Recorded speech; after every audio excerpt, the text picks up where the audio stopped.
I saw shortness of breath as a limiter. I now see how my brain was placing a limiter on my body in the form of shortness of breath.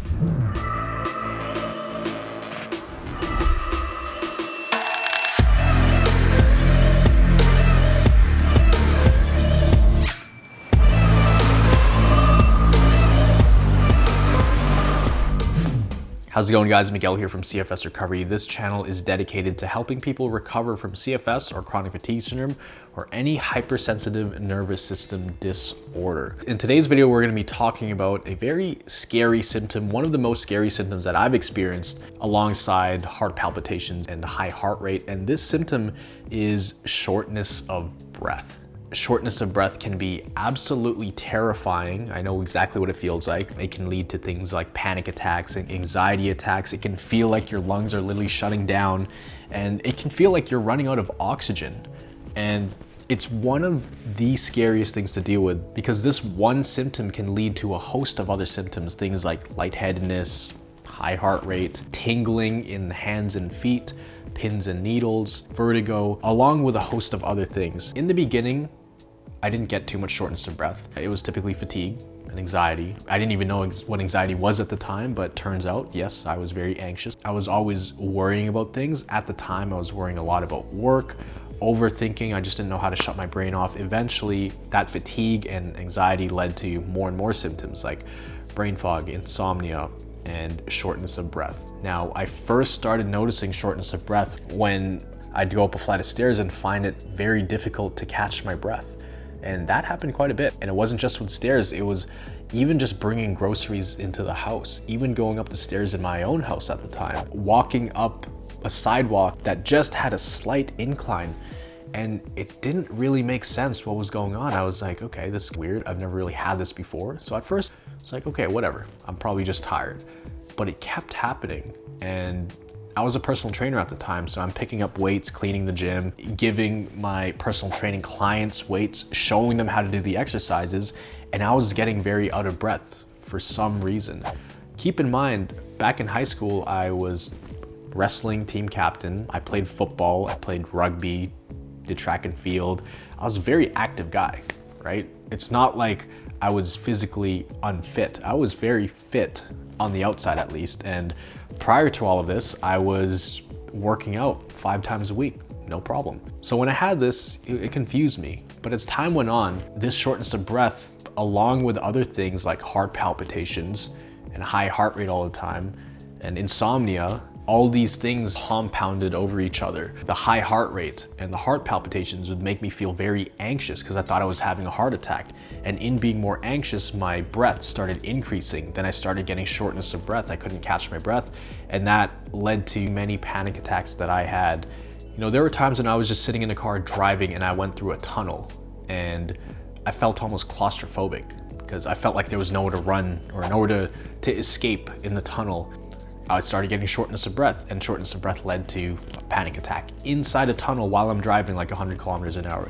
This also happened in malls. I remember one time I was in a food court. I was sitting down there, then all of a sudden this thought came into my mind. Oh, what if something happens and I need to leave? The door is all the way over there, like 75 meters away.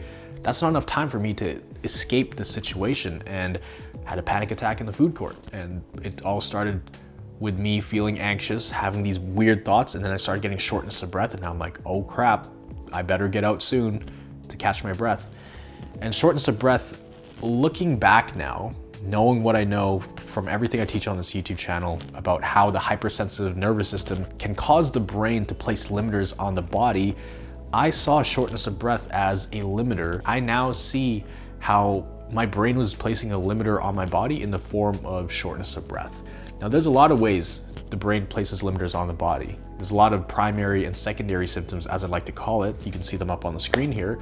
Typically, it starts out with primary symptoms and then it develops into secondary symptoms, but it gets to the point where all of these things play off of each other. They're all interconnected and lead to one another. And so shortness of breath was very scary. What helped me never really have to worry about shortness of breath again was knowing that my lungs were not shutting down.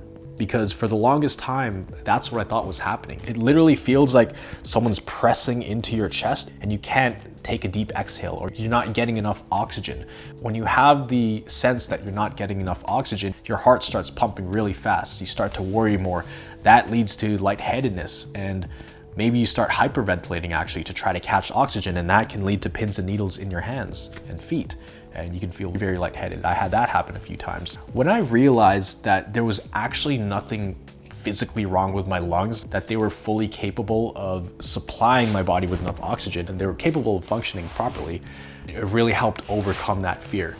Now, I needed my doctor to tell me this, and it took quite a few different scenarios for it to all click. I think one of the biggest mind shifts I had with the shortness of breath was this one time when I was in the hospital. This was at my absolute worst. At this point, I had not slept for about 2 weeks. I had been bedridden for about 8 months.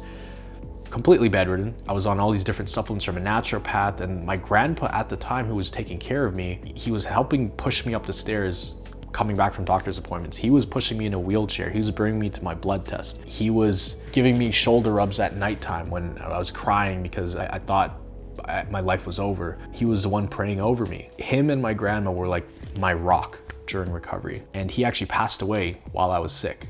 He had a stroke. So to have that person that you find so much support in pass away, it hits you extra hard, because that is like your lifeline right there. And that is a person who was there with you through the darkest of times. And to see them go, it was tough. So it took my anxiety to a whole different level.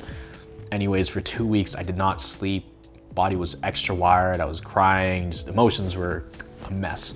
So I ended up in the hospital because I couldn't eat for about 3 days at home. When I tried to eat, my dad would have to blend food. I remember he blended like rice and tilapia in warm water.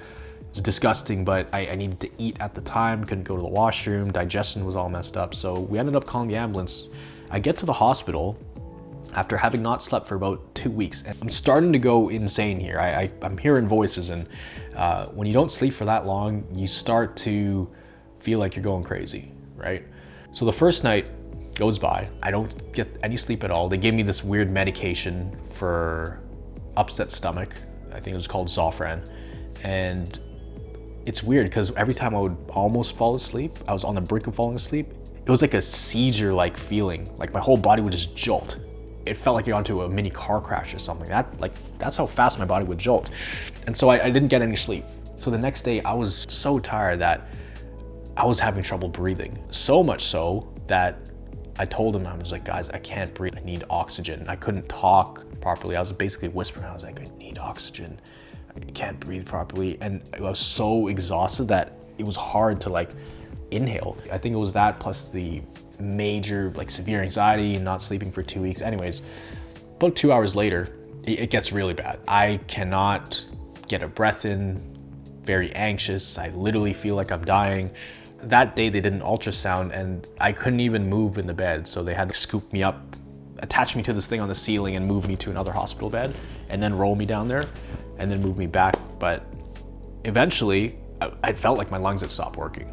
Looking back now, it was a severe panic attack. I think I was just extremely tired, but they had 2 or 3 nurses running in and out of the room, giving me oxygen, taking measurements. They were doing an emergency x-ray because I thought my lungs had collapsed. And so I'm here freaking out. And my girlfriend at the time, she was holding my hand and I was just looking at her and I was like, man, this is it. I'm gonna die. Like my whole life flashed before my eyes. I was like, okay, I accept it.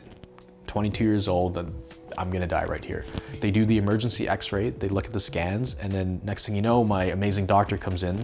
Another doctor, not the one who taught me all this stuff, but a doctor who really supported me in the intensive care unit. He came in and he just said, Miguel, guess what? You're gonna be fine. You're all good to go. Go ahead and take this. And he hands me an Ativan pill. Now here's the crazy part. I was having extreme difficulty breathing. It felt like I couldn't even draw a breath. They had me hooked up to some oxygen tanks. And so he puts this pill in my hand, and as soon as he puts the pill in my hand, I took a gasp of air. My body just loosened its grip on me and I could breathe normally again. I could think clearly. There was no more pain and I hadn't even ingested the thing yet. So that's when I realized a lot of these issues had to do with the way the brain was communicating with my body. my brain was just sending the wrong signals to my body, causing lots of pain, causing weird symptoms, causing shortness of breath and things like that. And that's when it started to click with me. I knew something was going on with the software, with the brain. I knew my body was okay because they had ran so many different tests. I was in the ICU for about a month. And when that happened, it just reinforces this idea that I heard so many times, that this is a problem in your brain, it's not a problem in your body. And when I finally met my doctor about 4 weeks later, after being in the intensive care unit, then he explained to me how your brain places limiters on your bodies in the form of symptoms. It's trying to stop you from doing more things. It's trying to stop you from doing more activity, from even thinking straight. So if you're thinking too much, your brain's gonna try to stop you from thinking by giving you brain fog. If you were doing way too much physical activity, it's gonna give you lots of pain to stop you from moving around. If you keep trying to push through that, it's gonna give you shortness of breath. It's gonna give you aches. It's gonna give you all these weird things to try to keep you put. And that made total sense to me. And so from that day forward, when he told me that, I was no longer afraid of shortness of breath. I no longer felt like I would just stop breathing. The fear of that was just gone, because I knew it was not a hardware problem, as in structurally there was nothing wrong with my organs, but it was a software problem, the way my brain was sending signals to my body. And once I learned how to lower the stress on my brain, on my nervous system essentially, then I had a lot less symptoms, and it didn't happen overnight. That was a fascinating story that really taught me that, wow, okay, your lungs are actually fine. They are fully capable of providing your body with sufficient oxygen that it needs to survive. And the thing that causes shortness of breath is the anxiety that you're feeling about all of these symptoms. The worry that you have if you're ever gonna get better, if you're on the right track, if you have maybe Lyme's or mold or this or that, early onset of Parkinson's, maybe you have this weird thing that they've never ever discovered before. It was those things that were driving the shortness of breath. So the more I could tone those things down and just really focus on this one problem, that it was a hypersensitive nervous system issue, the more the shortness of breath went away. And it was like night and day once it clicked in my mind. I was able to not buy into the symptoms as much. And granted, all of this applies to you if you've had multiple tests done in the past, you've had x-rays of your lungs, or they've checked you out for different things that they don't have solutions for, or they haven't found anything. This YouTube channel is essentially the last resort for most people. They've been turned away by doctors. The doctors have told me you're completely fine, your tests are normal, and they don't know what else to do. And that's typically the person I want to watch this content. If you have other things like actual lung issues, then it's not something that you can just retrain. You actually have to deal with those lung issues. But if you don't have anything showing up in tests, you can be pretty confident this is a hypersensitive nervous system issue. So that's how you deal with shortness of breath. It's not really dealing specifically with the shortness of breath. It's dealing with the anxiety, the constant nervousness, the constant worry. That's how you indirectly deal with the shortness of breath. And if you work on those things, I guarantee you the shortness of breath is going to start to go down, because shortness of breath is one of the main kind of follow-up symptoms of anxiety, right? The more anxious you are, the more shortness of breath you have. And here's the thing, it's like a catch-22, because the more shortness of breath you have, the more anxiety you feel about running out of oxygen, feeling like you're gonna die. When you're more anxious, you have more shortness of breath.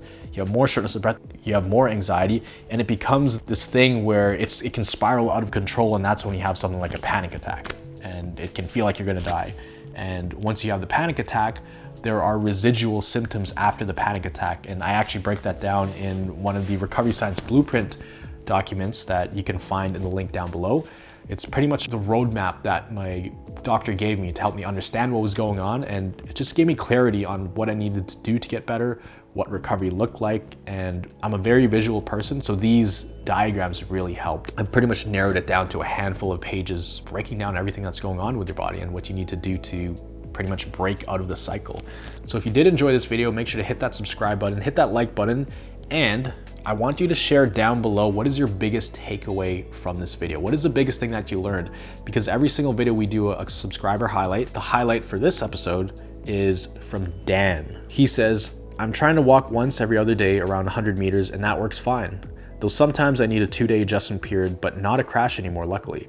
But very interesting insight to know that you actually need the symptoms to happen to get better. That is very true. You need the symptoms to get better. You need something to retrain. Every episode of Symptoms is the perfect opportunity to retrain your brain. And there is no way to recover without experiencing symptoms. And I break that down in other videos like the one you can see up here. I thought that was a really awesome comment because he started to grasp that idea, that concept that you need the symptoms to recover or else you have nothing to retrain. So I hope you enjoyed this video. Hope you got value out of it. If you needed some extra help in your journey, if you wanted to join our tribe of thrivers in the Recovery Jumpstart program, it's essentially a place where you get hands-on help through Zoom calls, through video modules, through actual one-on-one interaction with people who've been in your shoes before and have recovered. It's a place where you can accelerate your progress on your recovery journey. If you're interested in a program like that, then you can definitely book a strategy call below. We take people into the program by application only. So you need to fill out a questionnaire first, and then you can book a strategy call where we'll see if you're the right fit for the program. If you're a great fit, then we would love to help you out and help you accelerate your progress. Always remember, you are a thriver and you are just one mind shift away from living life with thriving health. I'll see you in the next video.